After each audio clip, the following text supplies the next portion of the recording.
Well, good afternoon, ladies and gentlemen, and I'd like to once again extend thanks on behalf of the City of Temecula for your attendance today. My name is Jerry Hagan, and I am the Emergency Services Coordinator assigned to this area. Our panel today consists of a number of extremely experienced individuals in the world of emergency management as well as management of our different municipalities.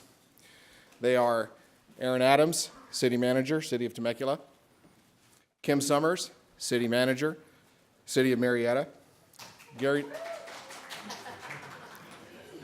you brought a fan section. Yeah. Hey, we love you, Erin. A little late on that one. Gary Norquist, who is the City Manager from the City of Wildomar. Okay. For the City of Lake Elsinore, we have Rick DeSantiago, who is the Superintendent of Public Works and the city's Emergency Manager.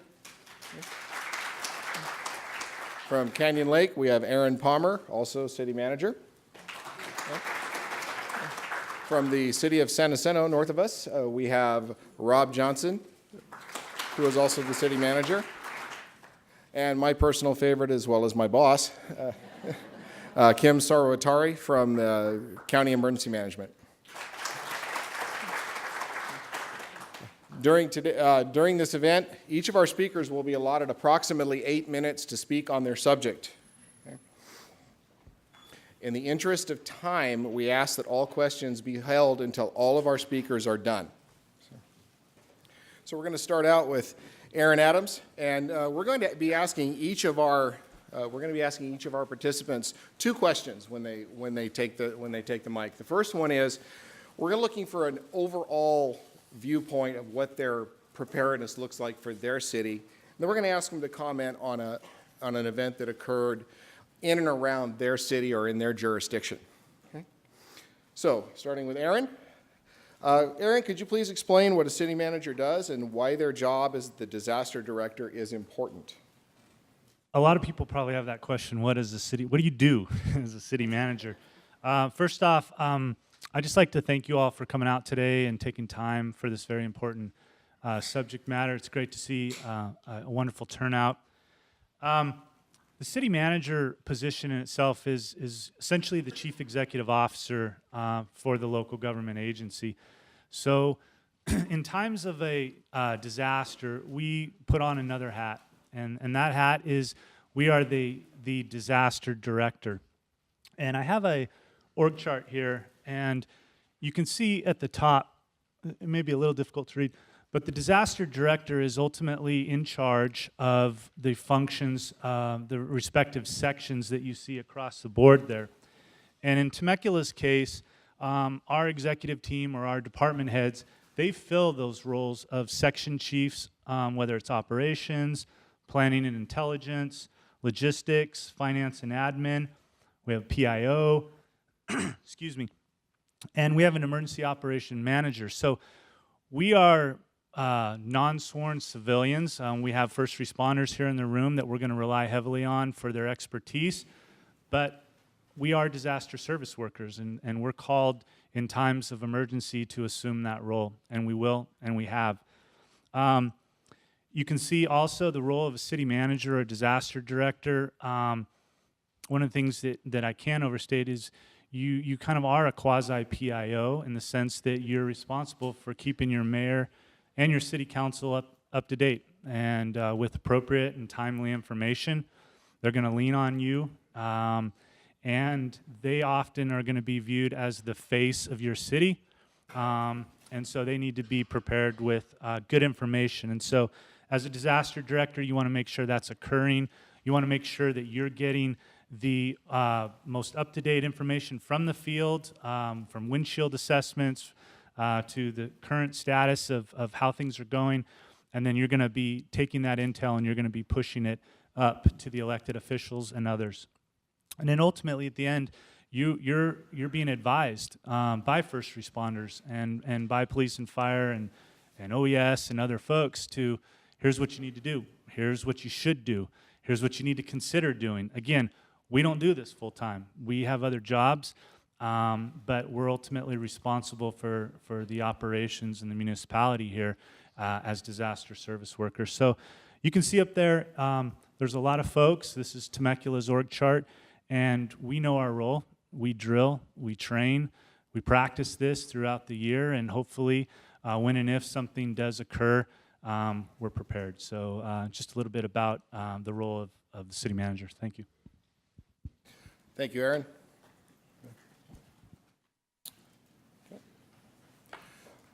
Our first speaker will be Kim Summers from the city of Marietta. Okay. In 2014, a flight carrying migrants from overcrowded facilities on the Texas-Mexico border arrived in Southern California. Protesters blocked immigration authorities from taking that group to a suburban border patrol facility for processing.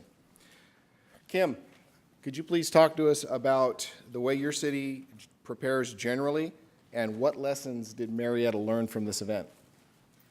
Yes. So, my favorite topic, as you can imagine.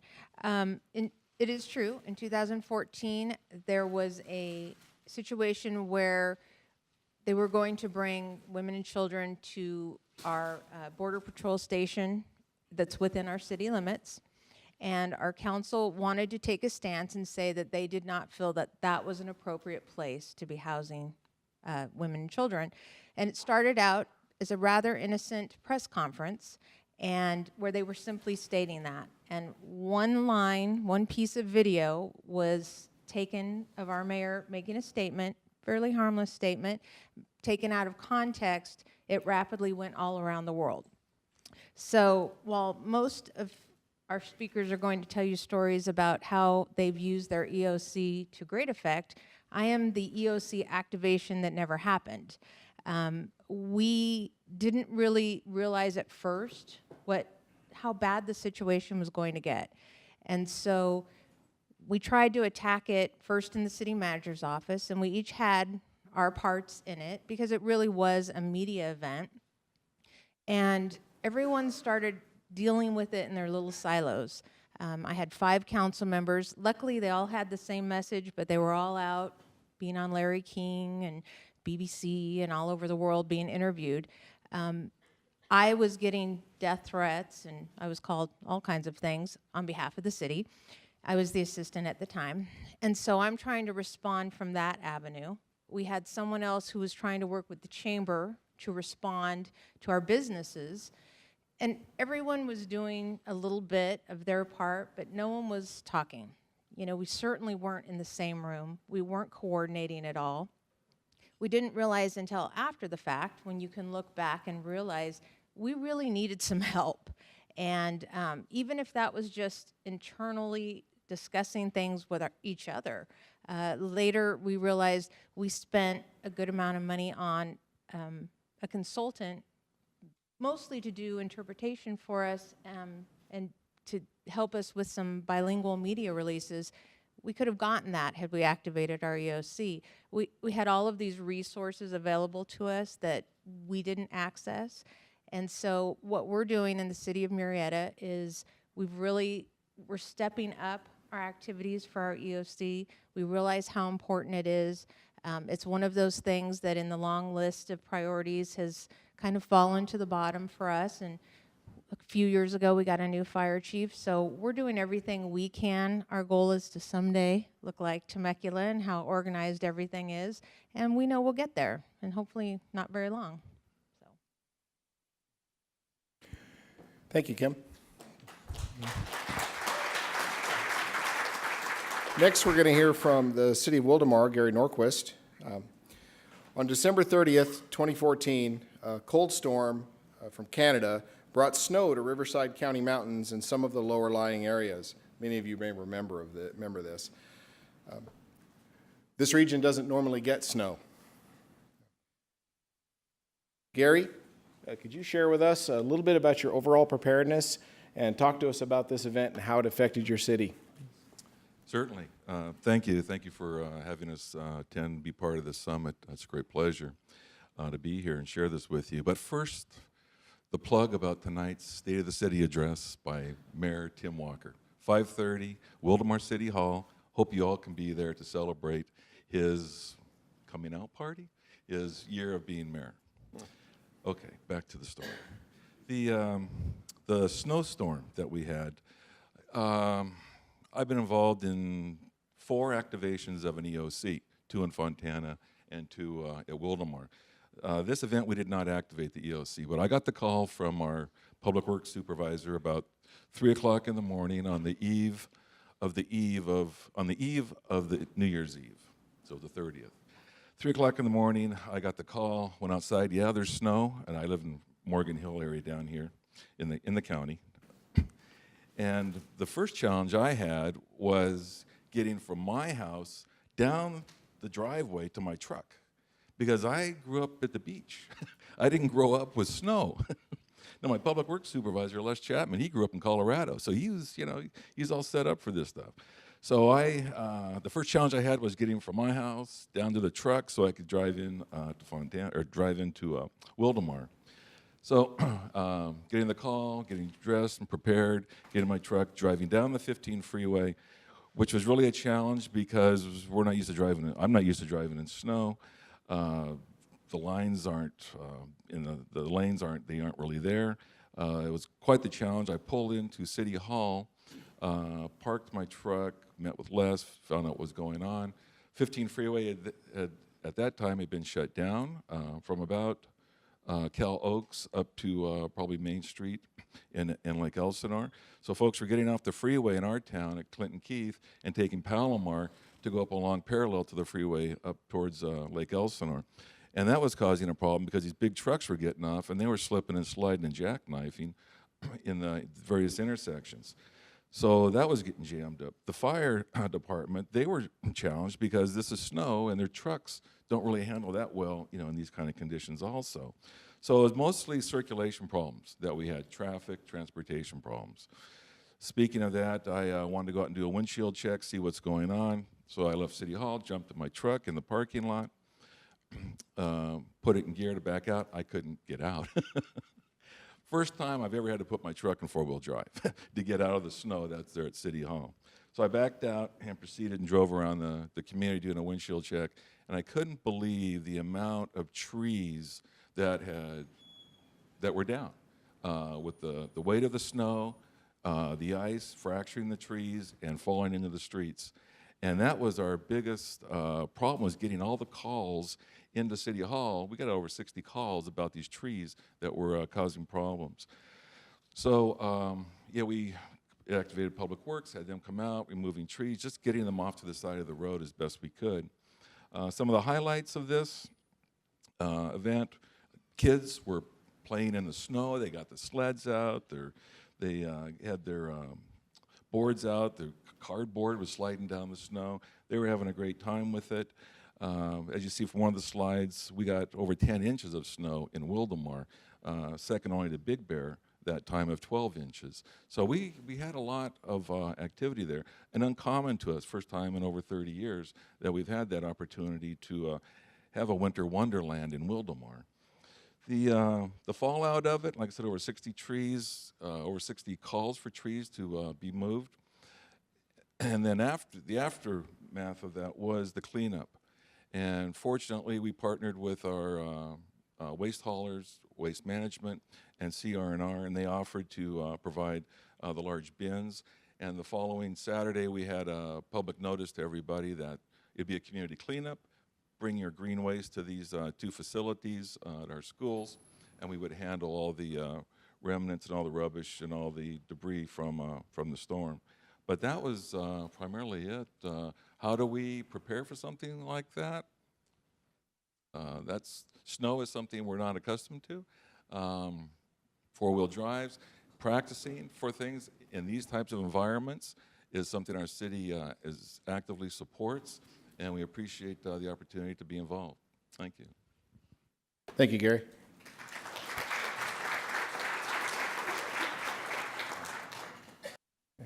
Next, we're going to hear from Erin Palmer from the city of Canyon Lake. Canyon Lake is a city, and it's also a gated community located on the Canyon Lake Reservoir here in western Riverside County. It's one of 5 gated communities that is also an incorporated city in the state of California. It's kind of a rarity. Erin, could you please talk to us a little bit about the state of Canyon Lake's overall preparedness and how the city expects to manage potential disasters? Great, thank you. Yeah, the spanning metropolis of Canyon Lake, as you're aware of, we're right between Menifee and Lake Elsinore. So if you drive through one to the other, you blink, you'll miss us. But obviously, one of the interesting things about that is we're all contract cities, and so all our first responders are coming from the county. And so we know with the larger cities that we're going to probably be on the tail end of resources just because of the nature of the business. And so with Canyon Lake, a lot of us, we have to do a lot of the things internally with our community stakeholders. And so we partner well with our Property Owners Association, which handles everything behind the gates. So they handle the road, all the streets, the parks. They have facilities there. So being able to work with them, they have the heavy equipment, they have the facilities to be able to set up sheltering options, meeting points for people in the community. We also have a large citizens group. There's a men's club, women's club, very, very active group. And probably when Canyon Lake was started 40, 50 years ago, a lot of retirees went out there. Probably if you look at the population of Canyon Lake now, we're probably about 60-40, 60 retirees to 40 full-time people who work. And so we have the varying lifestyles within our gates now. And so, and we also, with that, we have a very, very active emergency preparedness group. They're great to work with, very active, over 100 members. They're having meetings and trainings every month. They run our ham radios. They assist us in the Emergency Operations Center. The city, like Erin said earlier, you know, all city employees are emergency workers. Well, between full-time and part-time staff, we have 10 at Canyon Lake. So running two 12-hour teams is going to be a little difficult for us. So using the emergency preparedness group, a lot of these people are retired first responders themselves. I mean, one of our council members, Larry Green, was the deputy chief for Fullerton Fire Department. Great resource for us to have in there to be able to call in experience when we need to. We have several retired firefighters and police officers that live within our gates that are part of this emergency preparedness group. So working with these groups, helping us with regards to structuring our EOC to make sure that we're able to manage the incident. From my experience, I've been in a couple of activations in other cities when I've been responsible for emergency operations. And so being able to utilize this group to help us offset those areas is going to be a big help for us. We know we're kind of, even though we're going to be in the middle, we're going to be on our own island.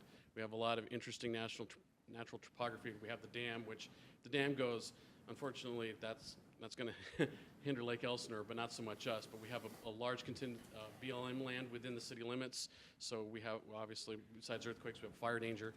And so things that we always have to look at. And so these groups have been really good about being organized, working with the city. On the city side, the big thing for us is to make sure we're all trained. The big thing for me that I learned early on in my career was to make sure that we all have that training, to make sure, I think the big thing is so we can help recoup those costs when it comes down to it. Be able to have the knowledge of how to run an IC, an incident command center. Our job on the city level is to kind of stay out of the way. Our job is to kind of manage it, kind of be the middle manager. We want to make sure the first responders and the public works folks out in the field have the resources they need. And so by us getting that training, we're able to have those partnerships with transportation, dealing with the school district. They're the ones with the buses. You work with them, having pre-set up purchase orders with Smart and Final likes to do a lot of things like that with your different vendors to be able to have equipment and resources available to you. And when you can't get those, then that's when you try to go up the chain of command. You work with you work with the EMD division of the county to say, hey, okay, these are the resources we need, and then that way they can kick it up, and if they need to kick it up to the state level to be able to help mitigate as much as that as possible. And so one of the things we try to stress is training. And so we try, very supportive. My council's very supportive. Make sure everybody gets all that necessary ICS training. And so everybody, because as you know, in the public sector, we have a lot of nomenclature. And so everybody's on the same page, speaking the same language. And so I think working with those stakeholders and everybody having that same reference point, it allows us to be better prepared than we probably would be a few years ago. Thank you, Erin.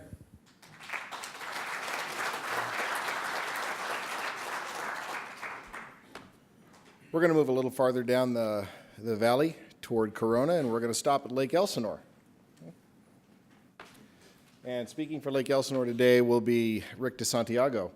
So the Elsinore effect was coined years ago to describe the radical wind shifts seen in the canyons southwest of Lake Elsinore that are due to the area's unique geography and topography.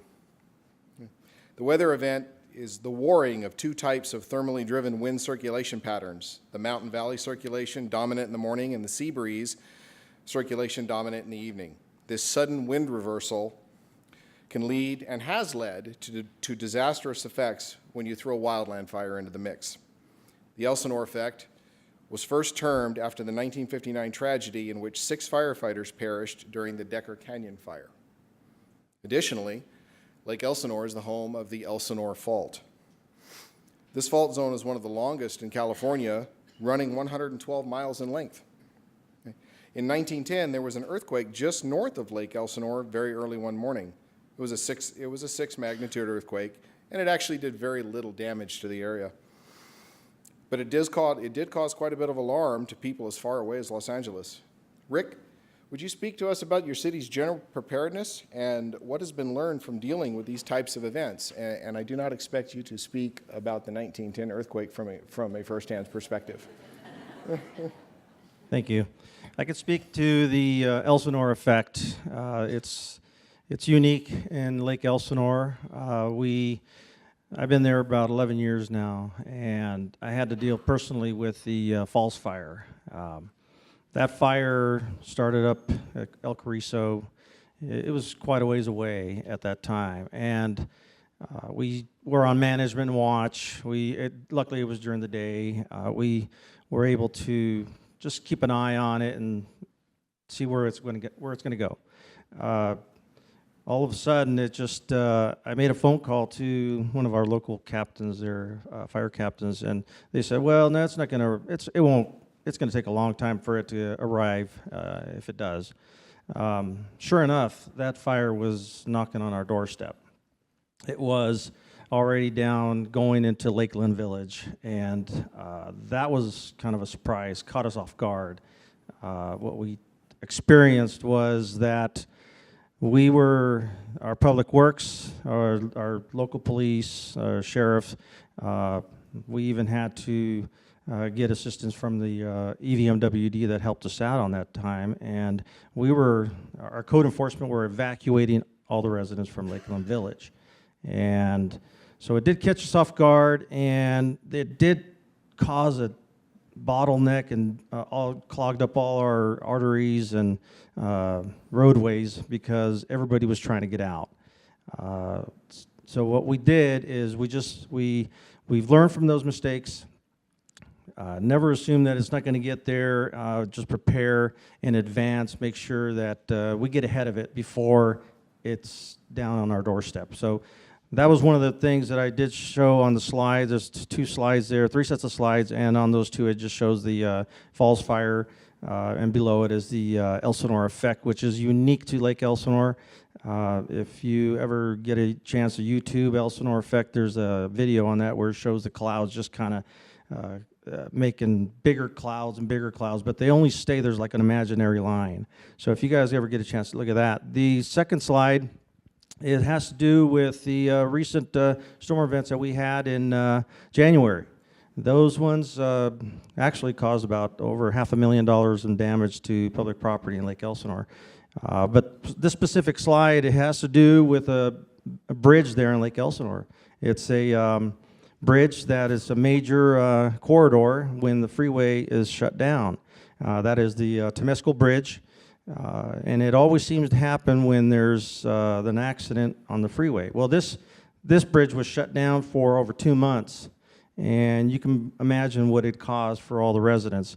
There was an accident on the freeway, and when there's an accident on the freeway going southbound and this is shut down for 2 months, there's nowhere else to go. Other cities are fortunate to have other, exits out of off the 15 freeway. This one does not, so that's why I put that in there. It did cause a lot of problems for us, complaints, of course, but this storm event was also pretty unique in the city of Lake Elsinore.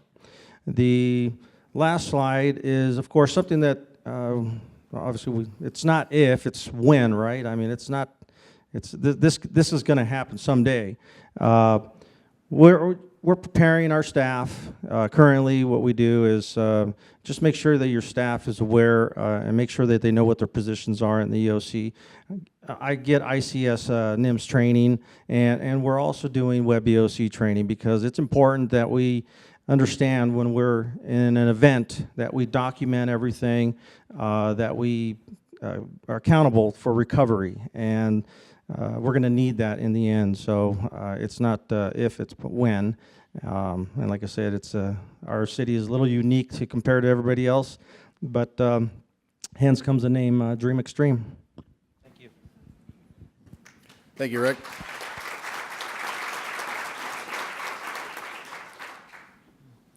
Next, we're going to hear from Rob Johnson from the city of San Jacinto. That is, if I can get his slides up.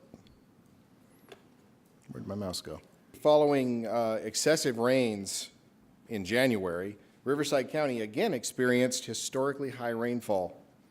On the 21st of February, a levee at the junction of the San Jacinto River and the Batista Creek failed. This allowed the San Jacinto River to flood most of the east side of the city. Rob, can you elaborate on the city's general preparedness and talk about some of the lessons the city took away from this event? Thank you. Yep, there we go. First of all, thanks for the invitation, and I know I'm a little bit of an oddball since I sent my own stuff, but it was quite a while ago. I've been at San Jacinto for about 8 months. So coming into a new system, you need to really go in and do some auditing and prepare for what you think may happen. This is actually pretty realistic and happening again for us. So I'm going to talk a little bit about what actually happened and then kind of where we are to try to prevent that from happening again.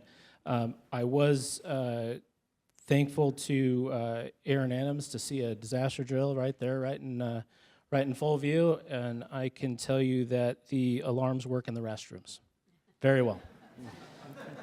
So, as Jerry mentioned, 9 days of relentless rain.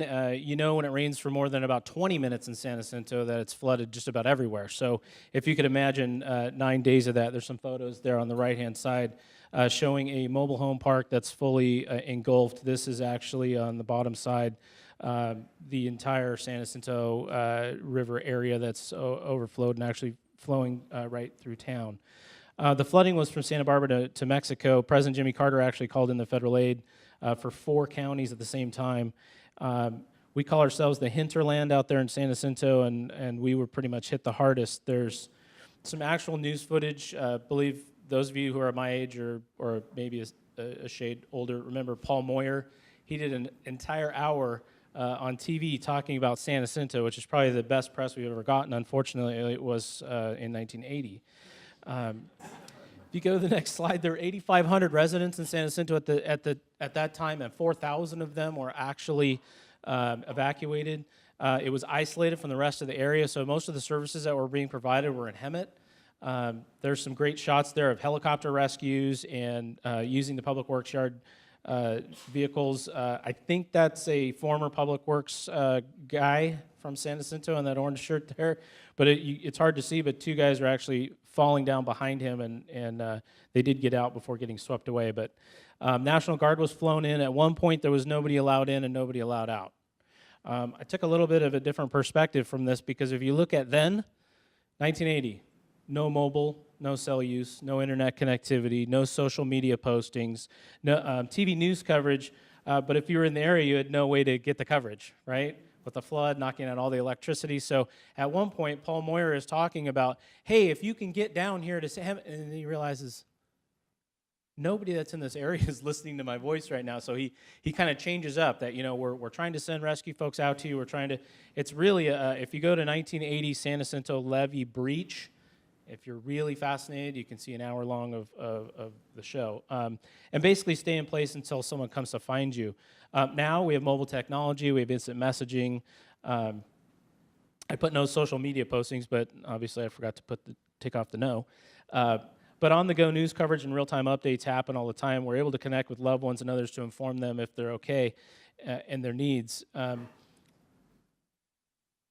With a population of 48,000 in San Jacinto now, there's 44 positions, 41 filled for 26 square miles. So about 19 square miles of the city is built out, so it's a pretty concentrated mass of 48,000 folks when you think relatively between 19 square miles and 26. We heavily rely on our partners. Obviously, CAL FIRE, our partners in emergency management. We have a great partnership with the San Jacinto Unified School District. Obviously, every staff member is a disaster preparedness worker. We continue to create relationships, sometimes we're forming brand new ones.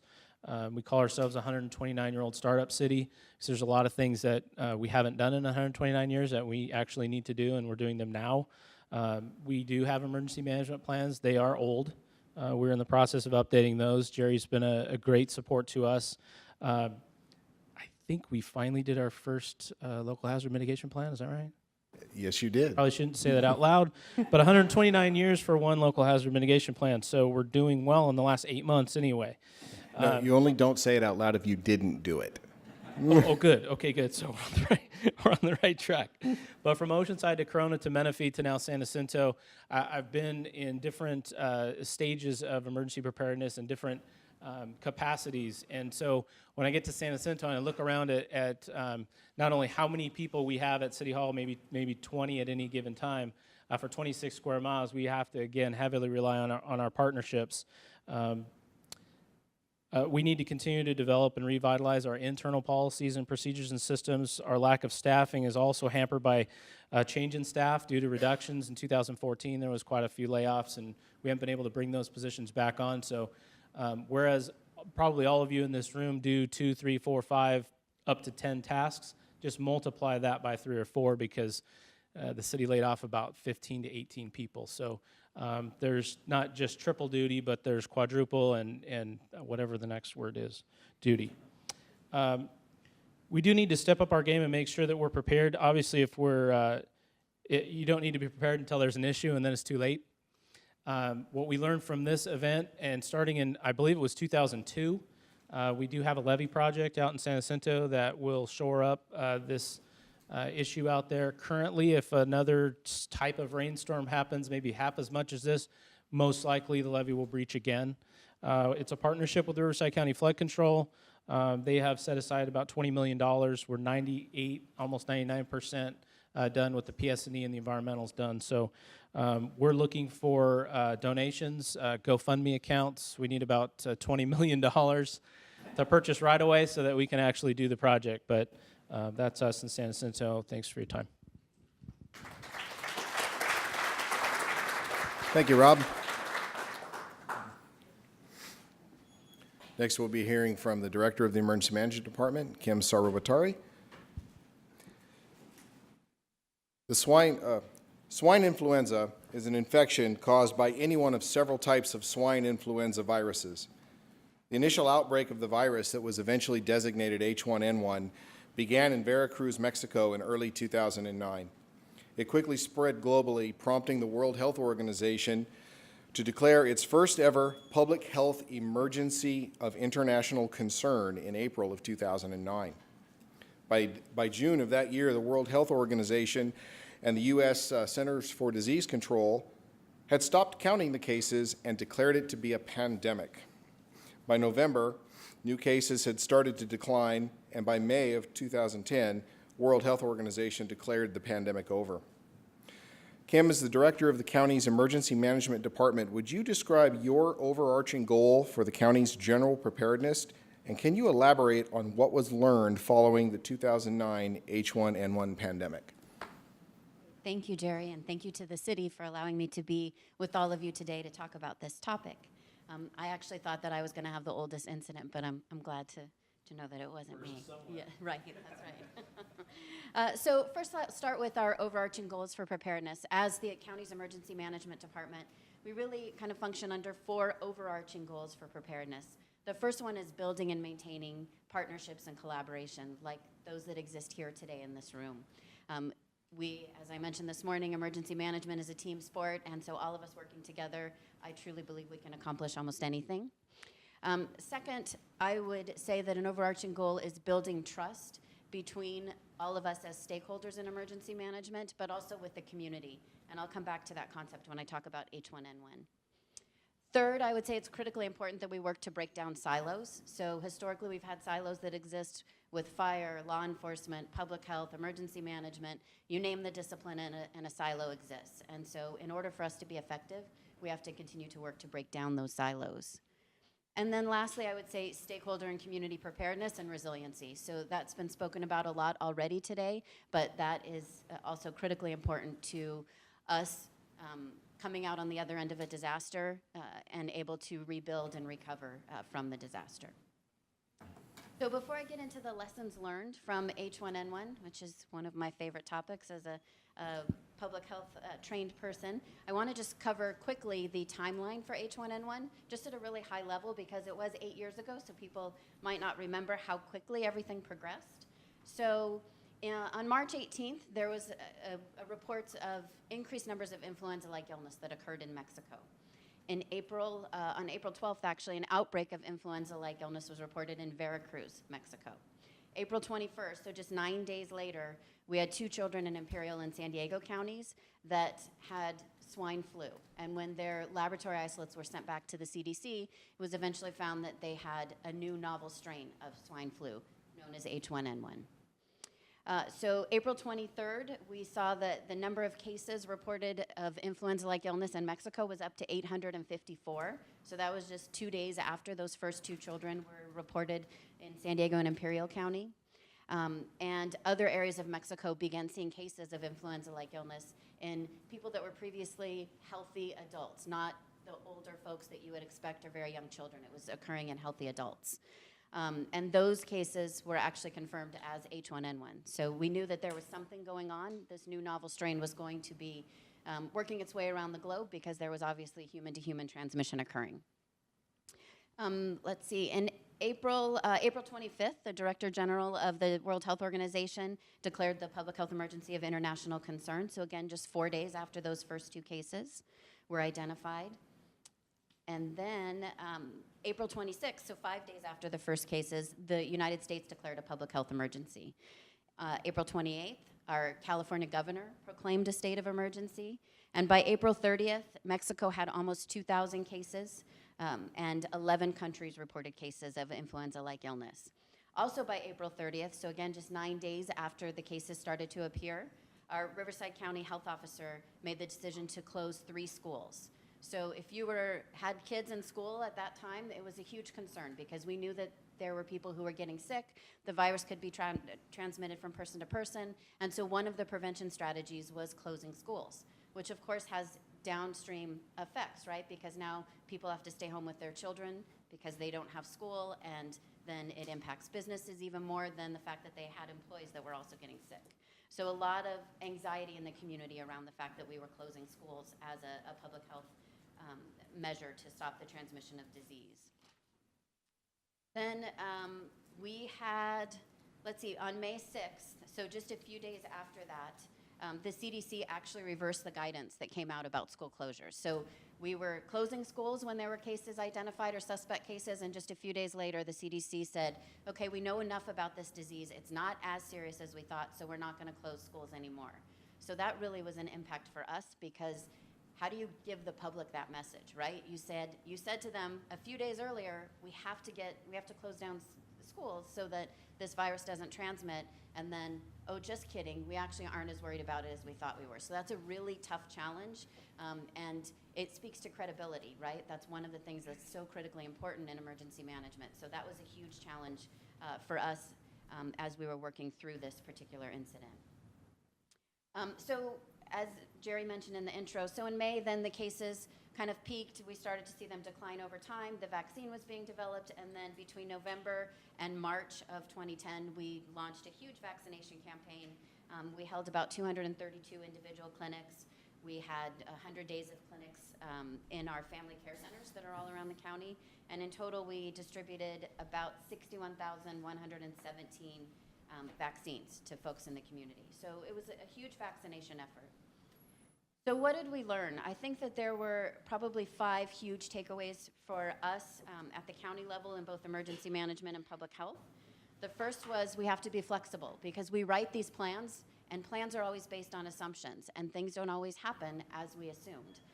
So if you were watching the news at that time, and it still happens today, we all think of these influenza viruses combining and becoming more virulent and transmissible in Asia. And we're going to have plenty of time because they're going to work their way through Asia before they come over to the United States. And that was not at all what happened here. So we had cases in our own backyard, starting in Mexico and then San Diego and Imperial counties. So be flexible. The second thing is transparency. I think all of us in this room can agree that transparency is critical to everything that we do. So I mentioned the issues of school closures. So again, being transparent, saying we know more about the disease than we did a few days ago even, and so we're making the best decisions that we can with the information that we have. We also had an issue with transparency because if you recall, because the vaccination was in short supply, the vaccine was in short supply, we had to prioritize who got vaccine first. And so we were prioritizing pregnant women, people that were between 6 months and 24 years of age, people over 24 who had chronic health conditions, healthcare workers, and then people who were in contact with infants under 6 months of age. So if you didn't fall into one of those categories, you didn't get the vaccine in the first round. So again, getting the message out to the public to say, it's not that we don't care about you, we absolutely do, but we have to get to those people who are at the greatest risk. And so that was another challenge that we faced. Third, one thing that we learned, and hopefully this won't be offensive to all my first responders in the room because you all know that we all love you, but first responders don't like shots. We learned that, so we offered up the influenza, the H1N1 vaccine to first responders. In fact, we set up clinics specifically for first responders, and we had a very low percentage of them that actually got vaccinated, despite our best efforts, right, Chief? I don't remember if I got vaccinated. Yeah, you did. Oh, sorry, was that a HIPAA violation? Not as long as I say it. Right, that's right, that's right. And even to the extreme where we would hold vaccination clinics in stations and literally would try to get people to come over and get their shots, and they wouldn't do it. So, but nonetheless, our first responders are, they're on the front lines, and we need to keep them working during an emergency. So it's so important to get the message out to them that we need them to stay healthy, whether it's vaccines or it's antibiotics or antivirals or whatever the measure is. It's critically important that we get them involved in protecting themselves. Fourth, I think just the outreach and education piece, and that being bi-directional. One of the things that we did is we held a lot of conference calls and sent out a lot of information to different groups, but we were doing it, we would have a conference call with school districts, and then we'd have a conference call with city emergency managers, and then a conference call with first responders. And so there wasn't that cross-discipline collaboration that we think, we learned was really important so that we're all getting the same message and sharing the same information. And then lastly, I would just say the importance of the Emergency Operations Center or Departmental Operations Center for centralized collaboration and coordination. So everything was run out of one particular area for the investigation and vaccination campaign so that we had a good handle on what was going on around the community and were able to get information out to the public on how to best protect themselves. So with that, I think that sums up my lessons learned, but I would be remiss if I did not say, get your flu shot. It's that time of year. If you haven't had your flu shot yet, please get it. That's the best way to keep yourself healthy. Thank you, Kim.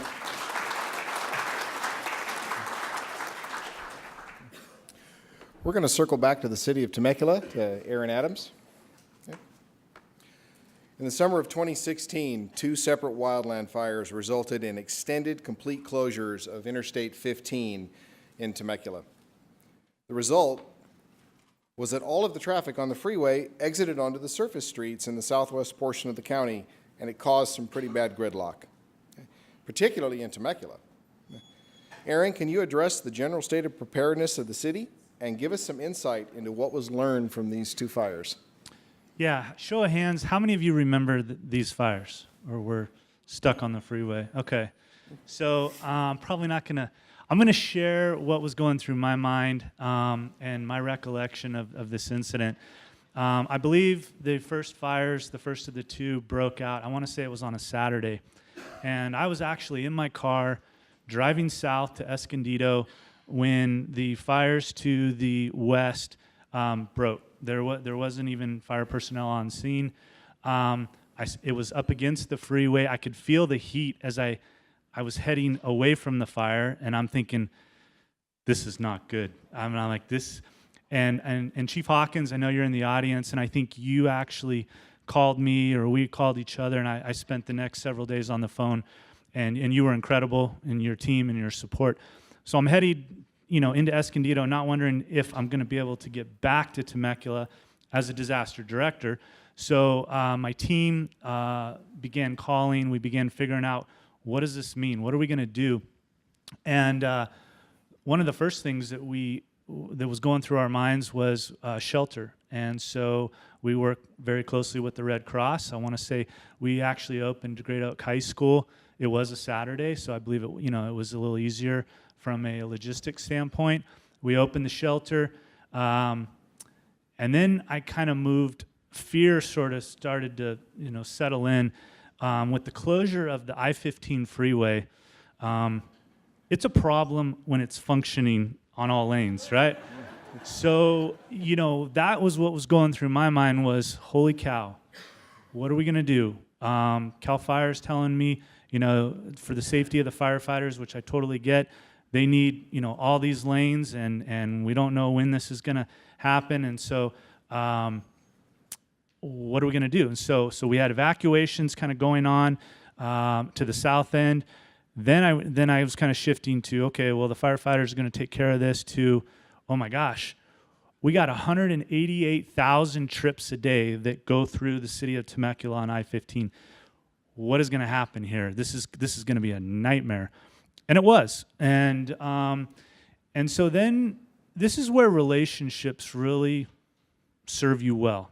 And the incident command was set up on the south end of town here, and there was a battalion chief by the name of Sean Dakin, happens to be a Temecula resident. I served Temecula very, very well in multiple capacities. He gets assigned as the IC commander. And so he's calling me, and he's giving me sort of these real-time reports, which probably doesn't always happen, but I was very appreciative of this. And he's like, oh, we got to keep these many lanes closed. Then my fear goes to, oh my gosh, public information. How are we going to get the word out? We need to get all over this. And so my team scrambled. I don't believe there was a professional CAL FIRE PIO that was available to us. We may have been one of multiple fires burning at that time. So it was incumbent upon city staff to assume that PIO function. And we began putting things out on social media. We did our darndest to get things out on the city's website in terms of alternative routes, what we knew.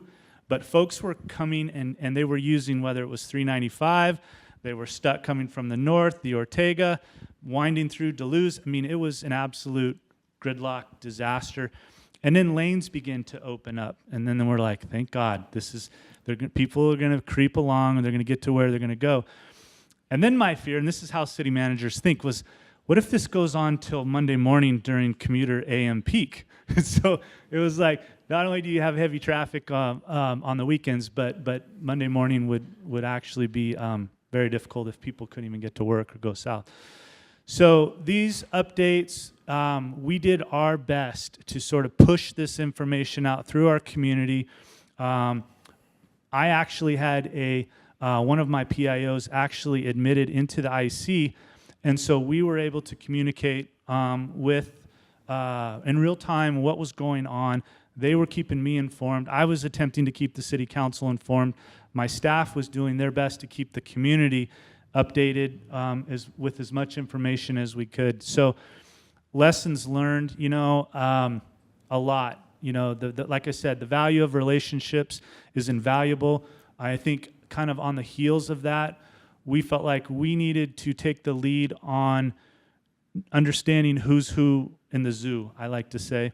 And so we have hosted at least 2 annual public information officer conferences here, where we invite all districts, all cities, county, Pechanga, everyone that we could potentially work with or need to work with. We invite them, we exchange numbers, we update our databases, we share that with others. Because when it's hitting the fan, you want to know who to call at the school district, you want to know who to call at the Red Cross, you want to know who to call at the water district. So we've made a concerted effort to do that. We'll continue to host that, and hopefully you all find that helpful.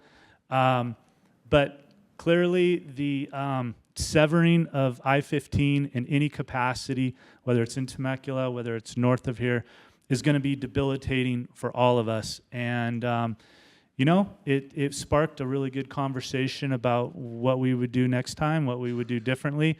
But I got to hand it to the firefighters that worked that incident, both of them. They did an amazing job, and I think Pechanga Fire was also involved in that as well. And you know, in getting the freeway back open when it was safe for them, they did so as quickly as they could, and traffic began moving. But yeah, it was a scary time. So thank you. Thank you, Erin. So this is going to open up about 20 minutes for questions and answers. If you do have a question, please raise your hand. We'll get a microphone to you, and then let us know who you want to ask the question of so we can hand them a microphone. Additionally, if you do ask a question, you will be given an additional raffle ticket and another chance at the raffle. No.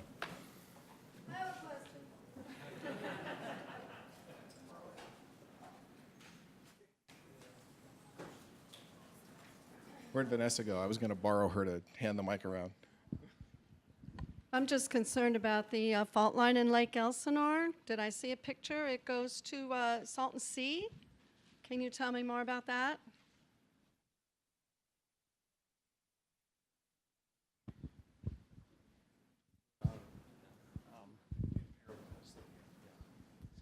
Yeah, it actually parallels the San Andreas.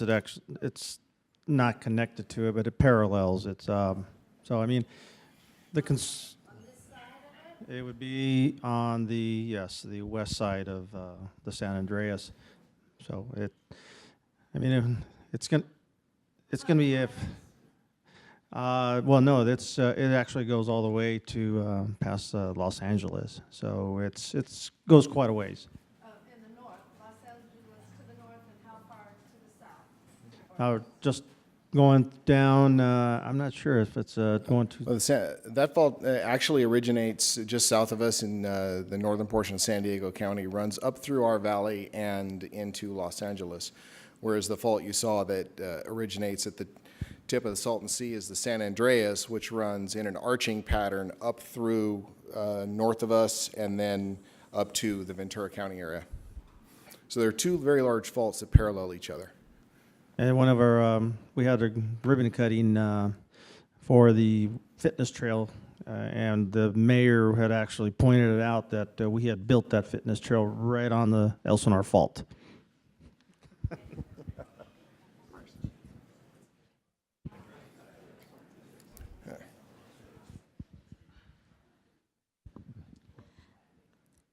This is for Temecula, since that's the city that I live in.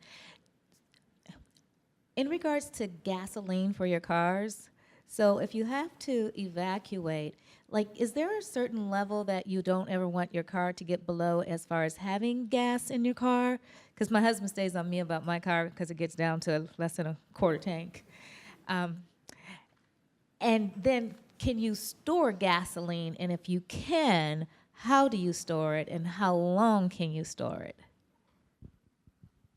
Jody, do you want to take a stab at the recommended level of gas in your tank? I'd say 1/2 is empty.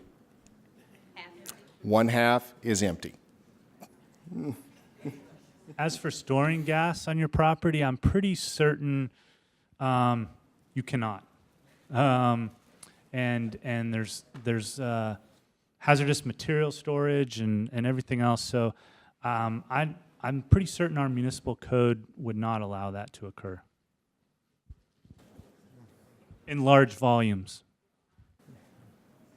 In large volume, so is a full tank considered a large volume if you have For example, you know, obviously landscapers and things of that, folks in that business have 5-gallon, you know, gasoline tanks and stuff, and I'm sure that would be totally acceptable and appropriate.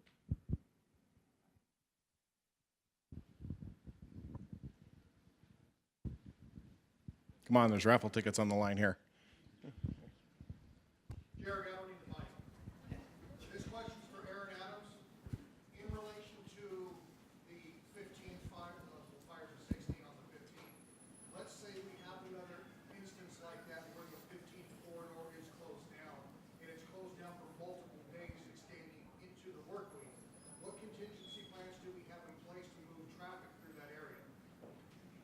No, it's a good question. So after this event, we had some conversations with CAL FIRE, with Public Works. It's my understanding, they have a vast amount, CAL FIRE, of heavy equipment. And so depending on the incident, if needed, we can create our own road system. And I would imagine, depending on the nature of it won't be a 7-lane, new road, but if we need to create bypasses and other forms of roadways to move traffic safely, it can be done. And I'm sure CAL FIRE does this all the time in moving personnel through areas. So that would be kind of a shorter term answer to your question. Longer term, I think those conversations are going to need to continue to take place between, the roadways that I mentioned that run, north to Lake Elsinore and Ortegas and over through Camp Pendleton. There are roadways that are controlled by the military. But those are, again, those go back to sort of contingency plans, and I think we need. Well, we talked about it then, and we're still talking about it. I think we need to do more on that front because it's definitely going to handicap us if that's closed for long periods of time. Yeah. Yeah, like a tunnel. It's been discussed. Yeah. Erin, if I could piggyback off that just a little bit, is after these fires, the Emergency Management Department was tasked with expanding an existing freeway closure plan we have in the County of Riverside. And what we've done is we formed a freeway closure task force, and the plan currently is up for review in upper level management prior to acceptance. But what the plan does is it incorporates Caltrans, Highway Patrol, various county entities for the unincorporated areas, and all of the city public works departments, or anybody that deals with traffic management, including the traffic cameras and the ability to control traffic lights. We've identified multiple secondary and tertiary routes that we can place traffic on if necessary to get them around any major closure. And we've also identified one of the biggest problems is that we need to stop the traffic from coming to the area before it gets here, which means we're going to be asking Caltrans to use their stationary and their mobile messaging sign system in order to divert traffic away from the area. So that's where we're at with that right now. Caltrans and the Highway Patrol have both looked at the plan. They've given their preliminary blessing, and we're waiting for some feedback from a couple of the area cities.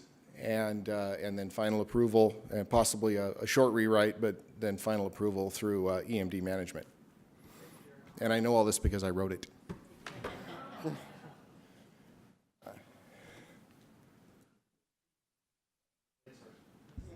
Real quick question. I was just wondering, does the city of Temecula have the ability to communicate to our citizens' cell phones in the event of an emergency?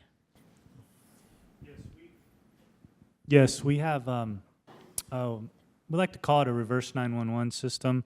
You can go to the city's website and register your number or give permission. And in the event we need to do mass notifications, we have that technology and that software, and we would use it when needed.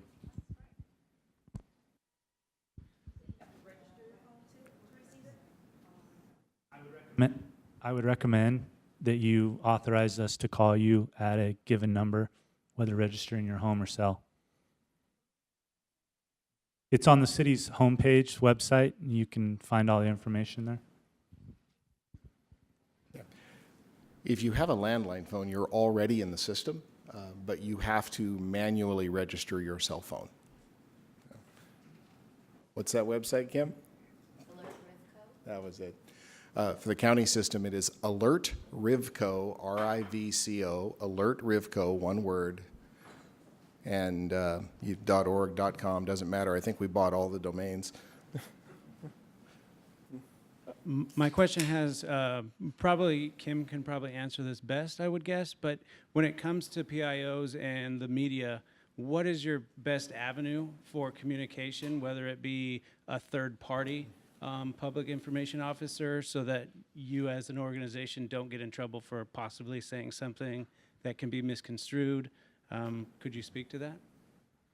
Well, I happen to have a few years as a PIO behind me. When I first started my career, I was a PIO for 5 years and came from a city where there were a lot of natural disasters, so we activated our EOC fairly regularly, and we trained for that quite a bit.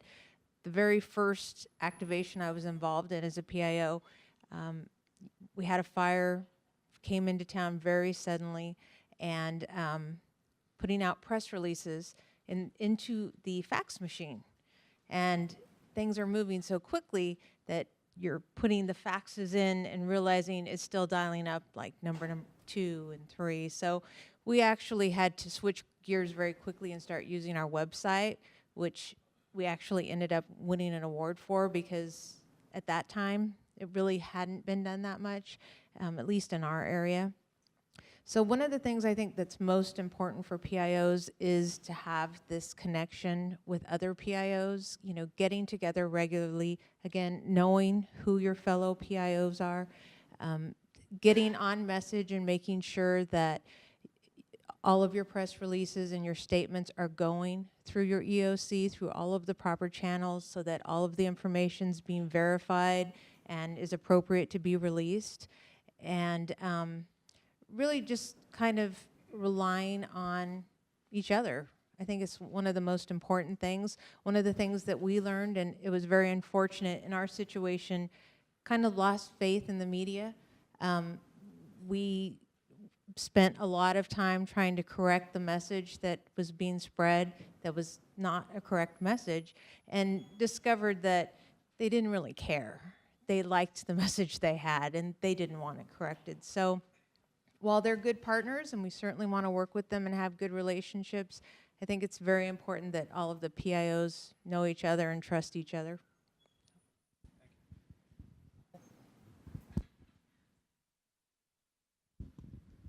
I'm looking to this side of the room. I'm not hearing any questions. Oh, okay. So this morning, one of the sessions that I was in was on terrorism. So whether it would be terrorism or something of nature, and you had to evacuate from Southern California, where would we go? I mean, like if you have to, like from Southern California, and yeah. I'll take a stab, and if you want to, I think it's a tough question to answer because any incident is going to be specific to what's occurring. You watched it unfold in Las Vegas. You're seeing it in Puerto Rico. In the event of a terrorism attack, I mean, I want to believe that our first responders, the municipalities, the government, all levels, we would be talking. We would be communicating about what those steps should look like and what they should be in terms of evacuations. You don't just decide to evacuate, you decide where you're going to put people, or is it a shelter-in-place type situation that's warranted where we don't want you getting on the street, we want you to stay right where you're at. Many times that's what the professionals are going to recommend because you're adding to the problem if you're in the streets. So it's kind of a tough question to answer, but those types of situations we do talk about. We do tabletop drills, and then we try to figure out, okay, we got to move this many people, or no, we're going to shelter in place, and we're going to rely on the county, we're going to rely on the National Guard, so let's role play that, and what does that look like? Are they going to get here? Where are people going to go? There are so many details that go into contingency planning and what ifs. I think the best we can do is hope that we're all prepared and that we're going to be advising our community to the best of our ability with the information that we're equipped with. And so, Jody, I don't know if you want to add anything to that from an EMD standpoint. Actually, there's not much to add to that. Just to reiterate that, you know, something of the magnitude you described is we would really be looking to shelter people in place and be counting on them to have heeded the message that we've been spreading for years, which is to be personally prepared. So really that's Yeah, that would almost, you have described a nightmare scenario for an emergency manager. Please stop that. I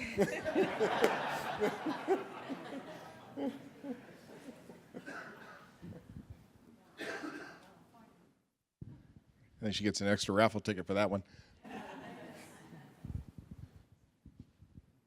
And there's got to be something out there you're dying to know.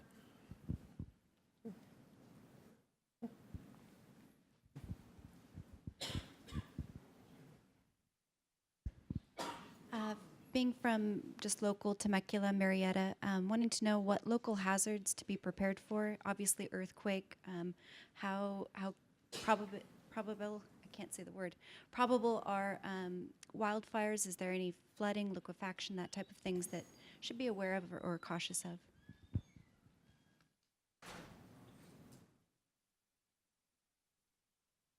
I think from Temecula's perspective, the things that keep us awake at night would be earthquake. Obviously, you mentioned that. You don't necessarily get to see it coming like we did today and evacuate at 11:19 or whatever it was. Flooding. 1993, we had severe flooding through Marietta Creek that runs through both cities. We have taken a great deal of steps to hopefully mitigate 100-year floods, the flooding of Old Town Temecula with the project that's going on out there right now. But that's definitely something we talk about, something that is real. Those improvements don't, unfortunately, extend beyond Ranch California Road and into Marietta and up Creek. So that's still a threat, I think, to both cities and the region. Definitely something we need to be mindful of. We talked about the 15 freeway. That's bifurcates our communities. That's a challenge on many places. Those would be the major, and wildfires. Of course, we're cognizant of what's around us and keeping those barriers and that fuel low as we can. So that, from Temecula's standpoint. Pretty much what he said. Being right next door, we have most of the same worries. Wildfire, obviously, we tend to prepare for earthquakes. That's sort of a routine thing, almost to the point that I don't know that we all believe it's actually going to happen in our lifetime. So we try to stay on top of that. But I like to show our employees a map of our city hall. And we have a much smaller fault line, but it kind of goes right under the park that we evacuate into. And so that's exciting. We also are in a floodplain for the creek. If it overflows, if any of the dams go, it's going to go right through our city hall as well. So that kind of gets people thinking, this emergency preparedness stuff, we probably should start listening. So we're also going to be working, obviously, on terrorism and some of the things that we have to worry about, unfortunately, in the world now.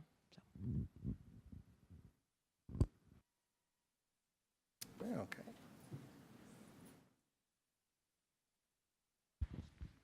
I'm just wondering if all of you collaborate with one another when creating your plans and if you're familiar with each other's plans since you're neighbors.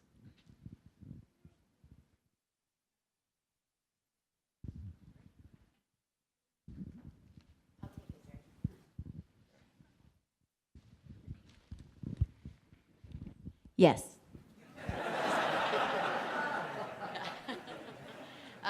Yes, actually, we do collaborate, particularly among all of the different, the first responder disciplines in emergency management and healthcare facilities, tribes. We actually have standing meetings where we meet at least quarterly to kind of give updates on what everybody's working on. But then we have separate meetings.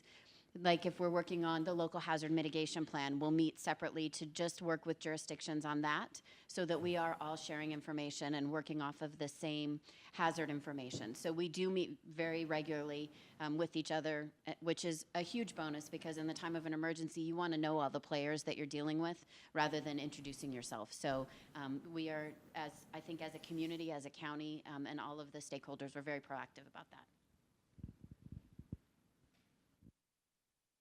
Thank you, Kim. Chief Ferguson? Jerry, I had a question for you. My guest here wants to have a crack at the Paw Patrol basket, so I figured I'd ask a question. You know, I know the answer to it. What can you share with us what the value of practicing or using the EOC is in special events, and then how it translates to significant events such as what we've talked about? I think we can describe that in almost just about one word, Chief, and that would be familiarity. You do, in times of stress, what you have trained to do. We would all hope that in times of stress that we would rise to the occasion, when in truth, when we're under stress, we sink to the level of our training. Using your Emergency Operations Center for planned events, which is one of its functions, helps your staff become familiar with what their role is. Something as simple as how to log into the computer communication system that we use throughout the county. Something as mundane as where is the coffee pot? And believe me when I tell you how important that is. But knowing your role, knowing where to find things in your EOC, and most importantly, who are you going to talk to? Where are you going to share this information, and where are you going to get information you need? So it does come down to being familiar with your task. So, did that answer your question? That. I just say I used to be the fire chief in Santa Monica, and we had a number of special events, everything from GLOW to the LA Marathon that finished there. And at one point, we ended up having an active shooter. And so, as you'd indicated, being familiar with how, not just how the equipment works, but what we can expect from each other, and then ultimately the field, made that event go much smoother. Yes, I imagine it would have. One of the things that we say in emergency management, it is, and even as a first responder, would be a time of stress is not the first time you want to meet somebody.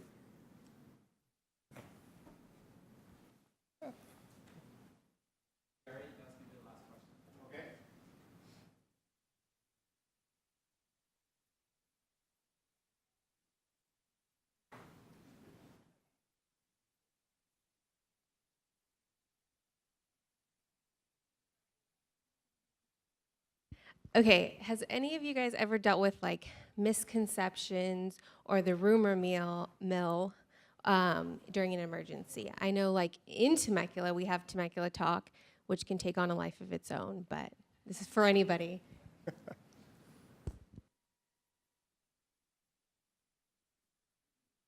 We live with it every day. Yes. Do I have anybody that wants to take a stab at it?